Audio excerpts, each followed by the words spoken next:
This is Rachel Nguyen with the Wichita Home Team, proud partner of Keller Williams Signature Partners, here with Mike Gonzales with MTG Family Mortgage, and he's here with his level of expertise. Mike, how many years have you been in the business? So I've been doing mortgages now for next year will be 20 years.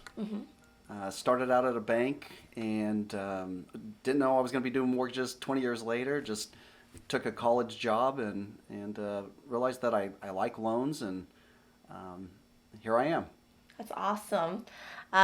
So the questions today are targeted towards FHA buyers, and I'm sure plenty of people have a lot of questions that they're afraid to ask lenders or even realtors. But lenders are always going to be the most expert advisors. So first off, what type of documentation is needed to get a mortgage typically? Yeah, so for an FHA loan, there's going to be quite a few documents that you'll need to gather.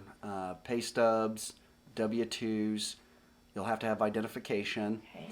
But the main one I think that clients struggle with on FHA would be bank statements. And the reason I think people struggle with it is because FHA has a rule that we have to verify large deposits on those bank statements.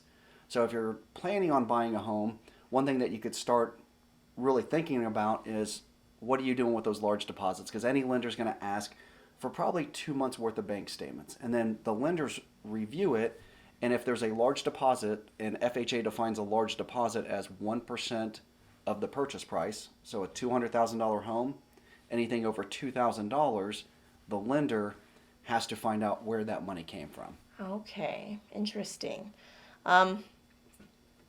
How long does it typically take to get that process going and get a mortgage? So a mortgage, FHA mortgage, should be completed in about 30 days. In fact, we guarantee a 30-day close, but you can complete an FHA mortgage in basically 3 to 4 weeks. That's great. Yeah.